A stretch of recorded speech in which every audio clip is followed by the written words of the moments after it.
Merry Christmas sa inyong lahat! Medyo maaga nga nagsidatingan. Ito nga pala mga in-order ko para nga sa Christmas mga mare na mga decor tsaka naman mga curtain. Kaya naman ipapakita ko nga sa inyo isa-isa.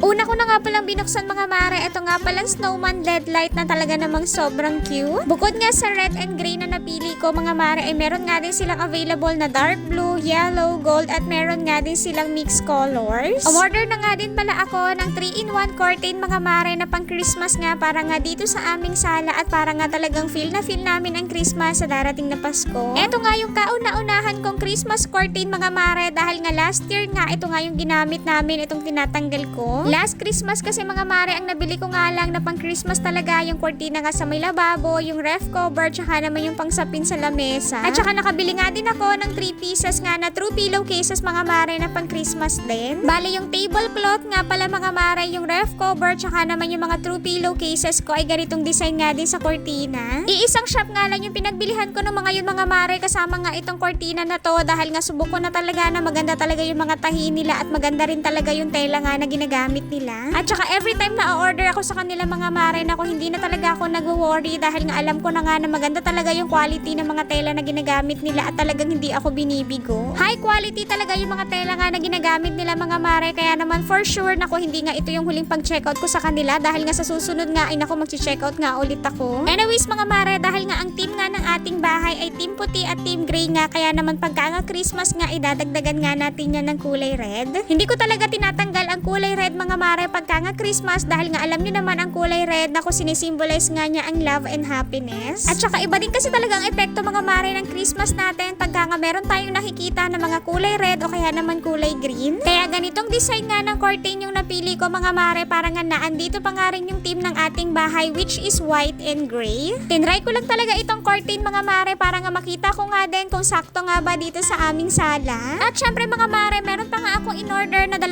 curtain pa para naman dito sa may gilid nga ng aming hagdanan at plain color nga lang yung in-order ko para dito. Dahil feeling ko nga mga mare na hindi na nga babagay yung mga kurtina nga na ginagamit ko nga dito sa may gilid nga ng hagdanan pagka nga inilagay ko na nga itong Christmas curtain. Kaya pumili na nga lang ako mga mare kung kulay gray nga ba or kulay white pero nangibabaw talaga sa akin ng kulay gray mga mare dahil nga pagka nga kulay puti na talagang sobrang dumihin nga. Heto namang kurtina mga mare na inilalagay ko nga dito sa may gilid nga ng hagdanan ay iisang shop nga lang din yung pinagbilihan ko ng mga ibang curtain pa na nilalagay ko din dito sa may gilid ng hagdanan. Pagka kasi nagustuhan ko talaga yung quality ng tela mga mare na talagang binabalik-balikan ko yan pagka nga meron pa nga akong gustong bilihin na kurtina. Grabe naman talaga huy mga mare dahil nga feel na talaga ang Christmas dito sa loob ng bahay. Konting-konti na lang talaga mga mare na gagawa na nga ako ng mango graham.